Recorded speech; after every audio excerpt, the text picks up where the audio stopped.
Welcome to पिकमैन techniques. आज हम देखेंगे परसेंटेज पार्ट नंबर 2। हम स्टार्ट करते हैं फर्स्ट न्यूमेरिकल से। A man spends 37.1/2% of his income if his income and expenditure are increased by 12% and 15%, then find percent change in savings। अभी हमें देखना है एक मैन है, ओके। अभी मैन का इनकम है 37.1/2%, ओके। और यहाँ पे दिया है आगे if his income and expenditure are increased by 12%, 12% उसका इनकम इंक्रीज हुआ है और आगे एक्सपेंडिचर इज इंक्रीज बाय 15%।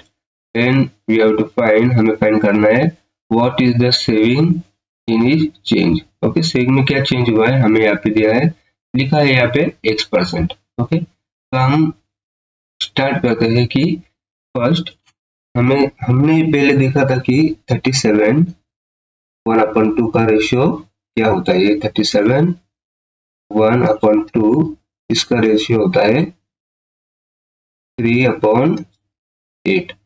ये 8 होगा इनकम और ये 3 होगा एक्सपेंडिचर। तो हम फर्स्ट इनकम से स्टार्ट करते हैं। जैसे ये है इनकम, अभी इनकम है हमारा 8।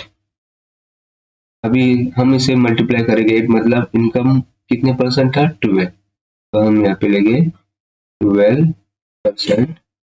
बाद में हम देखेंगे एक्सपेंडिचर है 3, एक्सपेंडिचर का परसेंटेज 15, तो यहाँ पे 12 × 96 और 15 मल्टीप्लाई बाई 3 45। तो हमें सेविंग क्या मिलेगी, अभी इनकम है 8 और ये एक्सपेंडिचर है 3, तो सेविंग उसमें से जो बचेगा हमें वो सेविंग लेगी। तो 8 माइनस ये है 5, ओके। हमें सेविंग निकालनी है, हम यहाँ पे लेंगे X%।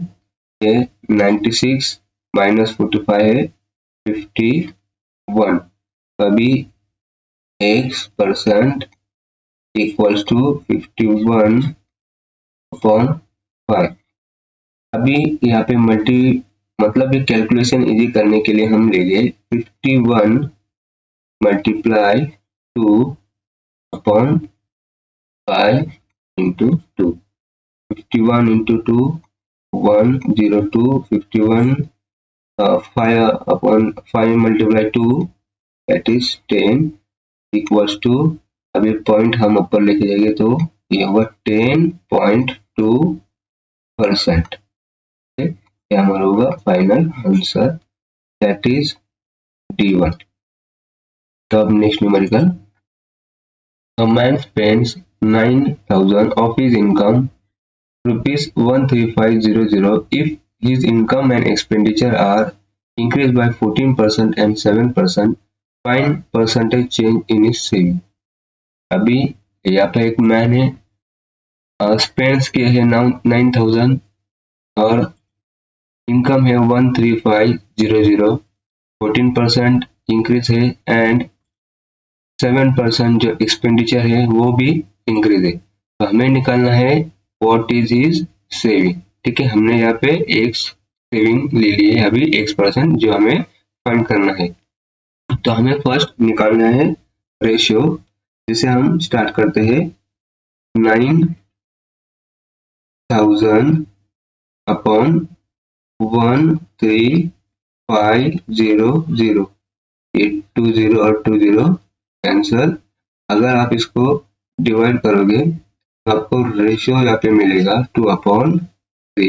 रेशियो में ये होगा इनकम और ये 2 होने वाला है एक्सपेंडिचर। तो हम फर्स्ट निकालेंगे इनकम, तो इनकम है 3 और इनकम का परसेंटेज 14। बाद में एक्सपेंडिचर का रेशियो है 2 एंड परसेंटेज है 7। तो हम फर्स्ट ये कैलकुलेट कर लेंगे 14, यहाँ पे परसेंट लिख लेंगे, ये है परसेंटेज। तो 14 इंटू 3 यहाँ पे 42 और 2 7 जा 14। हमें निकालना है सेविंग, ठीक है। तो सेविंग में अभी इनकम से एक्सपेंडिचर गए तो हमें मिलेगा सेविंग, तो 3 - 2 है 1, यहाँ पे इंटू x% निकालना है। 42 - 14 दैट इज 28, तो x% है 28/1 that is x% equals to 28, ये हमारा answer that is C1। Next numerical, if the income tax is increased by 19%, the net income is reduced by 1%, the rate of income tax is। अभी income tax है increase है 19% से और net income है reduce by 1%। हमें यहाँ पे निकालना है इनकम टैक्स का रेट कितना है। जैसे हम स्टार्ट करते हैं, यहाँ पे शॉर्ट फॉर्म में लिख लेंगे IT that is income tax. Income tax दिया हुआ है 19 इक्वल्स टू नेट इनकम है 1% मल्टीप्लाई 1%। अभी यहाँ पे देखो आपको क्या करना है, फर्स्ट ये IT अपॉन ये 9, हम इसका रेशियो निकाल लेंगे। ओके, इसका रेशियो हमें मिलेगा ये IT ये इक्वल्स टू, हम सेम 1 यहाँ पे लेंगे, यहाँ पे गए और अपॉन 19। हमें फर्स्ट अभी यहाँ पे लिख लेंगे, जैसे ये इनकम नेट इनकम है और ये इनकम टैक्स है, इनकम मिला के ये दोनों होगा, तो ये दोनों मिला के इनकम तो ये होगा 20। इसे अब हम सब लिख लेंगे यहाँ पे इनकम, फिर बाद में है इनकम टैक्स, फिर बाद में है नेट इनकम। इनकम है 20, ओके, इनकम टैक्स है 1 और नेट इनकम है 19। तो हमें निकालना है रेट परसेंट, इसका निकालना हमें इनकम टैक्स का। इनकम टैक्स लिया है 1 और किससे निकालेगा हम, हमारा टोटल इनकम से। तो ये 20 इंटू 100, ये 0 कैंसिल, 2 1 जा 2, 2 5 जा 10, मतलब हमारा जो इंटरेस्ट है या तो परसेंटेज ऑफ दैट इंटरेस्ट है, इंटरेस्ट रेट है 5%, that is our answer A1। अभी next one, if the income tax is increased by 21%, the net income is reduced by 4%, the rate of income tax is। तो हम फिर से देखो यहाँ पे इनकम टैक्स से 21% increase, net income is reduce by 4%, यहाँ पे रिड्यूस हुआ है बाद में। अब हमें निकालना है रेट, हम फिर से यहाँ से स्टार्ट करेंगे। इनकम टैक्स यहाँ पे कितना दिया है 21%, बाद में हम इक्वेट करेंगे नेट इनकम से, नेट इनकम दिया है 4%, ठीक है। तो IT upon net income, income tax upon net income equals to, ये है 4/21, नीचे आएगा ये 21, ये दोनों मिलेगा। अब इस दोनों को ऐड करोगे तो आपको मिलेगा इनकम दैट इज 25। यहाँ पे हम लिख लेंगे इनकम, फिर उसके बाद IT, फिर नेट इनकम। इनकम है 25, income tax 4 and net income है 21। हमें निकालना है परसेंटेज, हम क्या करेंगे 4, हमें इंटरेस्ट निकालना है 4/25 इंटू 100, 25 25, 24 100, 4 × 4 16%, ये हमारा है answer that is B। Next one, student multiply number by 3/5 instead of 5/3, what is the percentage error in calculation. हमें निकालना है यहाँ पे एरर। और एक स्टूडेंट है तो यहाँ पे क्या किया है, जैसे उसने मल्टीप्लाई किया है 3/5 एक नंबर से, पर हमें चाहिए था 5/3। अभी ये नंबर तो गलत हुआ है, तो हमें निकालना है what is the percentage error in the calculation. तो ठीक है, हम क्या करेंगे फर्स्ट यहाँ पे नंबर लिख लेते हैं। यहाँ पे फर्स्ट नंबर था, यहाँ पे 5/3 से स्टार्ट करेंगे, 5/3। एक्चुअली ये नंबर चाहिए था पर स्टूडेंट ने लिया 3/5। इसके लिए हम क्या करेंगे, फर्स्ट यहाँ पे जो है डिनोमिनेटर उसका लेंगे एलसीएम, ये 3 है और ये 5, तो 5 3 का कितना होगा 15। तो हम यहाँ पे लिख लेते हैं, फर्स्ट हमें एलसीएम निकालना है, 3 × 5 दैट इज 15। ये हमने क्या निकाला, ये है एलसीएम। तो यहाँ पे हम अभी क्या करेंगे, इस नंबर को 15 से मल्टीप्लाई करेंगे। हमें एक इक्वल नंबर लाने के लिए ये भी हम यहाँ से, मतलब ये जो रेशियो है हम इसे नंबर में कन्वर्ट करेंगे। 3 1 3, 3 5 15, 5 1 5, 5 6 15। ओके, अभी 5 5 ये होता है 25, ये 25, ये इक्वल होता है 3 3 9। ओके, अभी परसेंटेज एरर, उसमें अब इसमें एरर कितना है, अभी 25 - 9 ये होगा 16। ओके, तो ये 16 हमारा कितना है, अभी ये एरर है, ये किससे है, अभी ये है 25 से। ओके, क्योंकि ये मेन नंबर हमें ये चाहिए तो इसलिए हमने नीचे 25 लिया, क्योंकि ये मेन नंबर, हम इसे क्या करें, मल्टीप्लाई बाय 100। तो 25 1 25, 24 5 4 100। अभी 16 × 4 दैट इज 64%। ये हमारा एरर है, ये हमारा आंसर है 64, that is B1। Next one, next numerical, student multiply a number by 6/5 instead of 5/6, what is the percentage error in calculation? Again, student है multiply किया है 6/5 एक नंबर से, पर हमें चाहिए था 5/6।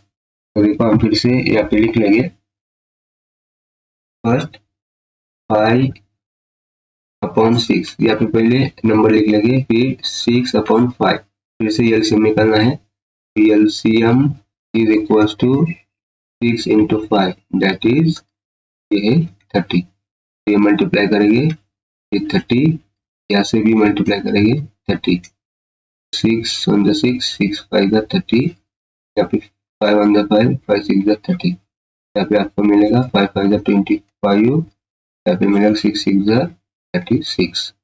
ओके, तो अभी आपको निकालना है इससे percentage error.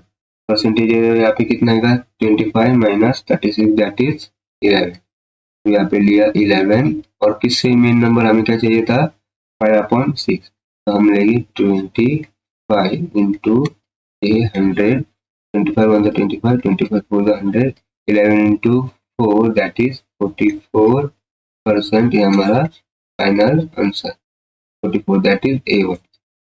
Next numerical, if the price of sugar is decreased by 30%, then by how much percent a housewife should increase her consumption so that expenditure is also decreased by 10%? अभी यहाँ पे sugar है, okay, sugar की price decrease हुए by 30%। now by how much percent a housewife should increase her consumption?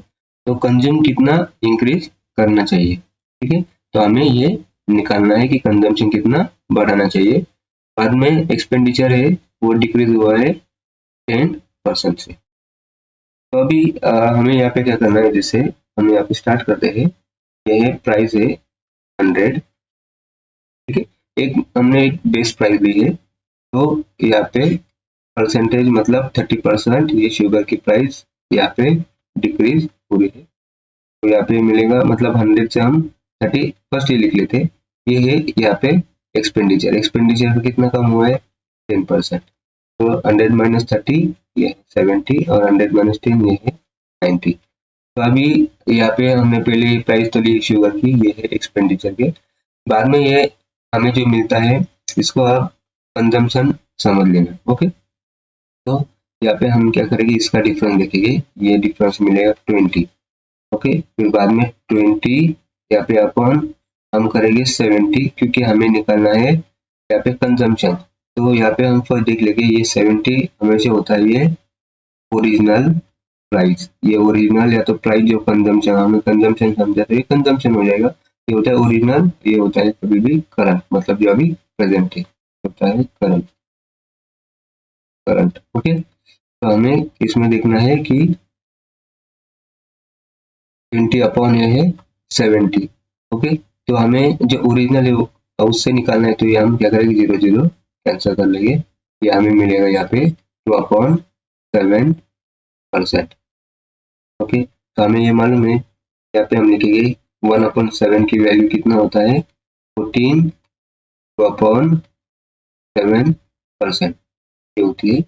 हम क्या करेंगे, अभी इसमें से 1/7 की वैल्यू लिख लेंगे, 14 2/7।